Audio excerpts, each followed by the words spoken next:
Outubro Rosa é o mês de informações e conscientização sobre o câncer de mama. Este é o tema do Estúdio 4 desta semana. Para ficar bem claro em relação à idade que é indicada a mamografia, doutor Luiz Arthur, acho que o senhor tem colocações importantes a serem feitas. Eu acho interessante que não há uma substituição daquela construção feita no consultório pelo profissional e pelo seu paciente, né?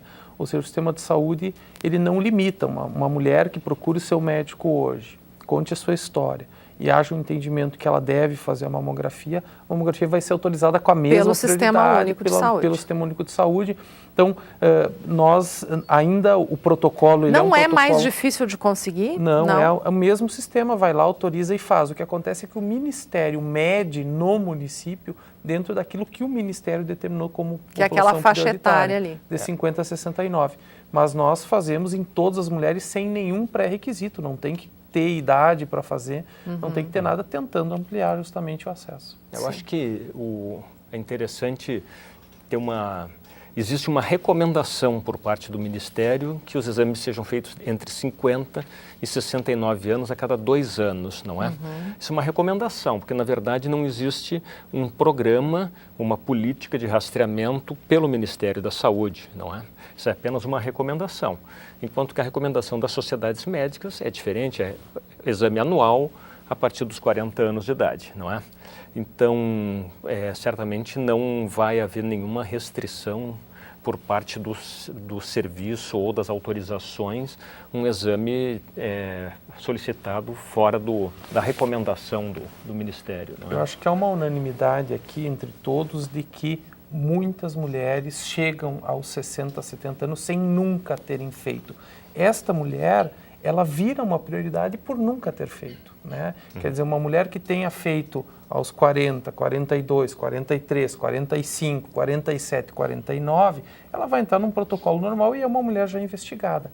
O sistema se preocupa muito com mulheres que tenham lá seus 65 anos e nunca tenham feito, né? E esses dados aqui em Passo Fundo, eles divergem um pouco, mas a gente não consegue imaginar que eles sejam inferiores a pelo menos aí 10 a 15 mil mulheres que deveriam fazer, né, o rastreamento. Pois eu acho que essa informação é bem importante porque tem 2 dados aqui. 60% das mulheres do sistema público têm o diagnóstico em estágio avançado e o outro dado é que 66% das mulheres geralmente são as que detectam o câncer, mas aí ele já está num estágio avançado. Então, quer dizer, as mulheres não estão procurando a prevenção. É isso, doutor Guerreiro? Eu estou analisando bem esses números aqui. Claro, 2 coisas, Mara. Gostaria de voltar à mamografia, uma coisa importante, assim, qualidade do exame. Não basta só fazer mamografia. Tem uma grande diferença, mamografia analógica e digital.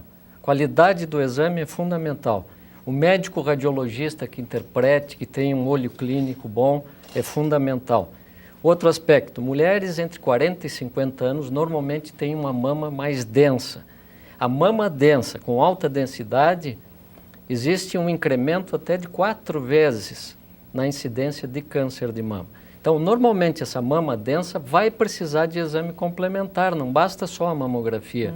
Então, nós vamos precisar de ultrassom, inicialmente, e às vezes de ressonância magnética. Então, a pior coisa que existe é a pessoa fazer uma mamografia de péssima qualidade e ficar tranquila, achar que eu não tenho nada. Muitas vezes pode estar com câncer e às vezes tumores grandes, só que a qualidade da mamografia foi ruim e há um atraso no diagnóstico. Em relação a se encontrar câncer de mama através do autoexame, da palpação, nós dificilmente conseguimos palpar tumores menores do que 1 centímetro na mama. Diagnóstico precoce em câncer de mama significa tumores menores do que 1 centímetro. A nível de Brasil, nós temos em torno de, os casos diagnosticados de câncer de mama, que você estava falando, 60% dos casos, normalmente são tumores de 3 centímetros para mais. Já é um estágio Grande avançado. maioria, tumores de 5 centímetros para mais. Isso é um diagnóstico tardio. E diagnóstico tardio, as taxas de mortalidade são muito maiores. Então, assim, o que a gente quer? Redução de mortalidade, o único exame que consegue reduzir comprovadamente é a mamografia. Nós temos uma redução em torno de 20% a 25% nas taxas de mortalidade com a mamografia, a nível mundial. Mas nós estamos falando de tumores pequenos, tumores menores do que 1 centímetro. Então, com o autoexame é importante que a mulher se conheça. Nós não vamos reduzir taxa de mortalidade com o autoexame, de maneira nenhuma. Pois é, mas as campanhas, elas incentivam o autoexame, não é contraditório isso? Não, mas elas já há pelo menos 10 anos não incentivam mais.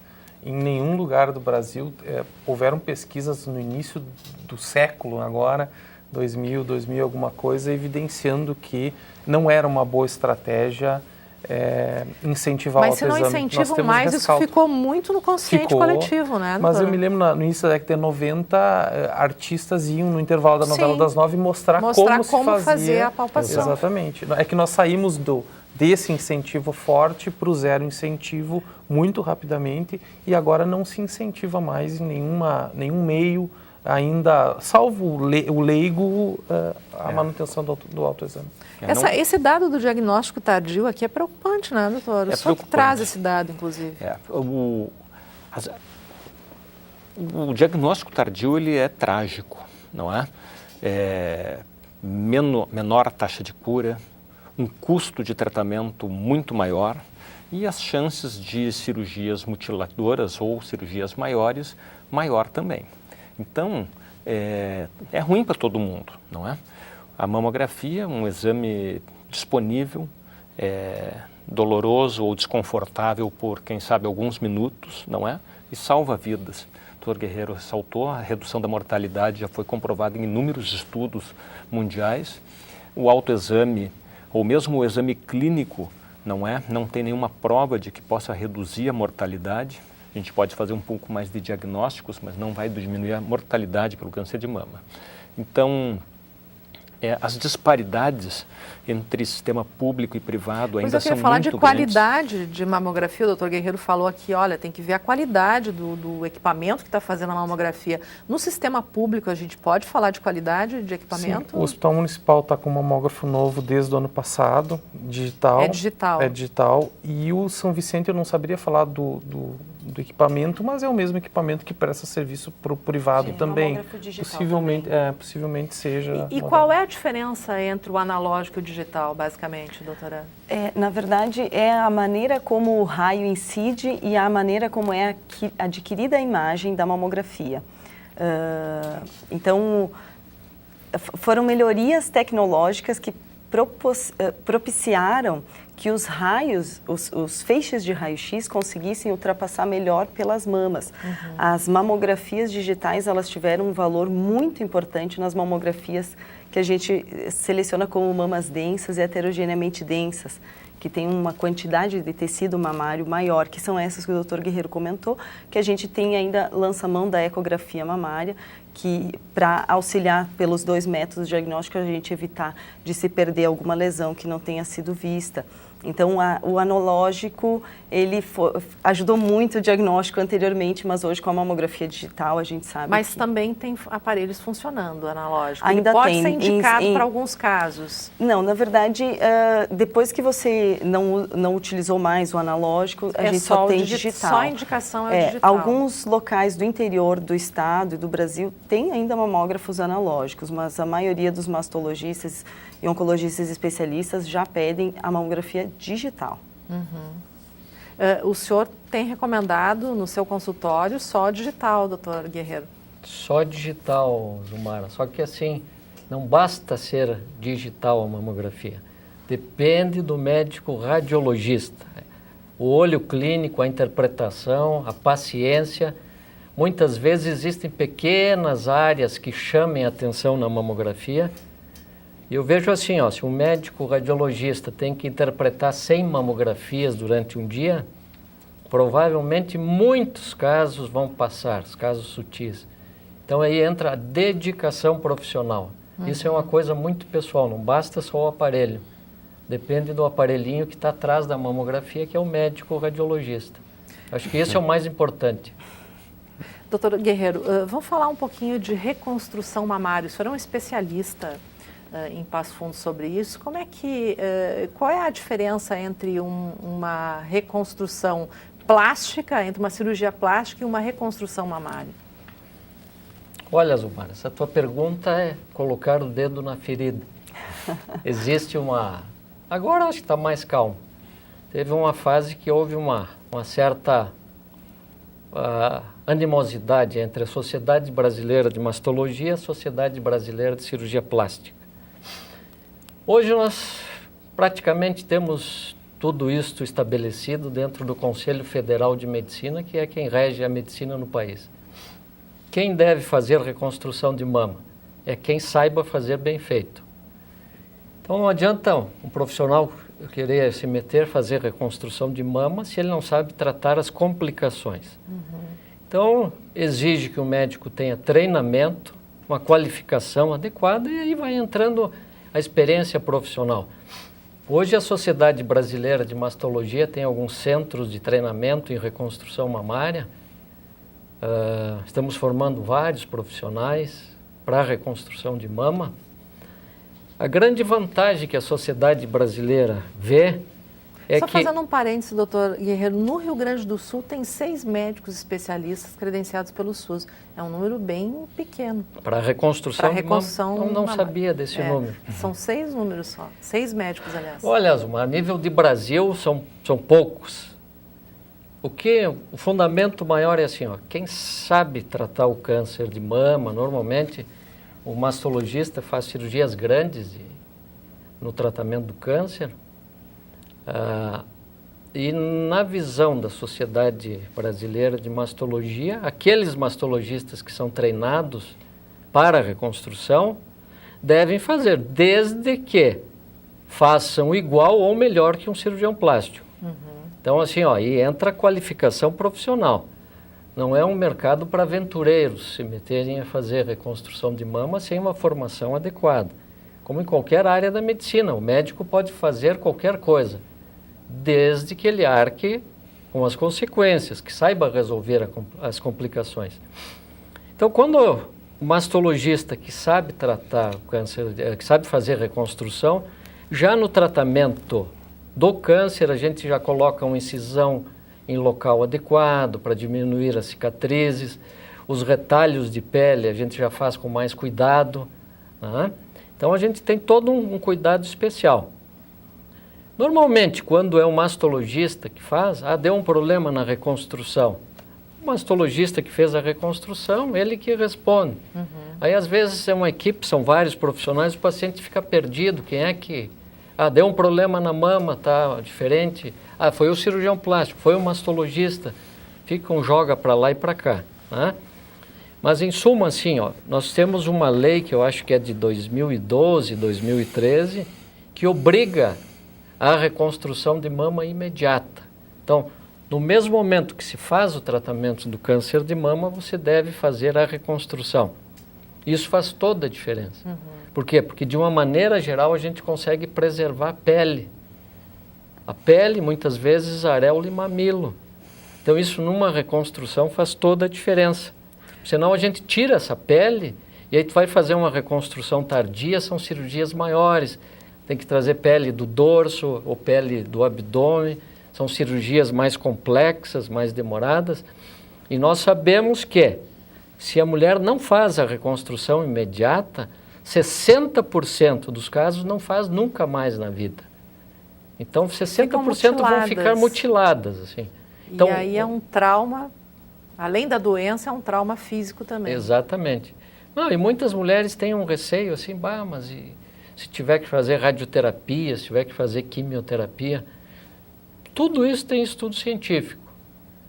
E que comprovam assim, que a reconstrução imediata, de uma maneira geral, não atrasa, ou quando atrasa é pouco a radioterapia, em relação à quimioterapia também. Né? E hoje nós usamos muito assim, tumores grandes que o oncologista faça a quimioterapia, que se chama neoadjuvante, para redução do tamanho desses tumores, para que a gente consiga muitas vezes fazer uma cirurgia conservadora, né? Uma qualidade melhor. Qual é a sua opinião sobre a mastectomia estética para colocação de silicone, que é muito comum entre jovens hoje em dia? Na realidade, Zumara, esse nome não fecha assim, ó. Nós temos que colocar assim, não é uma mastectomia estética, não é uma cirurgia estética, se chama mastectomia redutora de risco. Não é? Também não serve mastectomia profilática, não vai fazer uma profilaxia total, porque nós nunca vamos conseguir retirar 100% do tecido mamário. Um pouquinho fica. A doutora Thailisa faz uma mamografia, vai ver que tem um pouquinho de tecido, normalmente fica tecido na axila. A redução de risco para câncer de mama com uma mastectomia redutora de risco chega até em torno de 95%. Nunca é 100%. Quando está indicado? Mulheres de alto risco, normalmente aquelas em que existe uma mutação genética, principalmente a mutação BRCA1 e BRCA2, que aumenta muito o risco de ter câncer de mama, chega até em torno de 75%. Digamos, a população em geral, em torno de 10 a 12% o risco de ter um câncer de mama. Quem tem essa mutação, o risco chega até 75%. Muitas vezes do risco para câncer de mama e ovário. Então, e esses pacientes têm uma história familiar, normalmente tem. Normalmente são tumores em mulheres mais jovens, muitas vezes abaixo dos 40 anos de idade. E normalmente nós estamos falando de um tumor que se chama triplo negativo, que através da imunohistoquímica, de um estudo do tumor, que são tumores muito agressivos. Então existe uma indicação específica, não é assim porque eu quero tirar minhas mamas e vou colocar implantes de silicone e vou ficar muito bonita. Não é assim. É outra história. Em primeiro lugar, normalmente há uma perda da sensibilidade nos mamilos. Em segundo lugar, uma prótese de mama somente para aumento de mama, a mama fica com a temperatura normal. Quando a gente retira todo o tecido mamário, a gente reconstrói, a prótese fica atrás do músculo, mas é uma camada fina. Normalmente é uma perda de temperatura. Então nós vamos ter uma mama que tem pouca sensibilidade e a temperatura não é a mesma. Então a melhor coisa, digamos assim, é ficar com o seu tecido mamário. Claro. Né? Então somente a indicação para realmente redução de risco em casos selecionados e normalmente que tenham mutação genética ou uma história familiar muito forte. Tá certo. Que bela aula, doutor Guerreiro. A gente vai a mais um intervalo e retorna na sequência.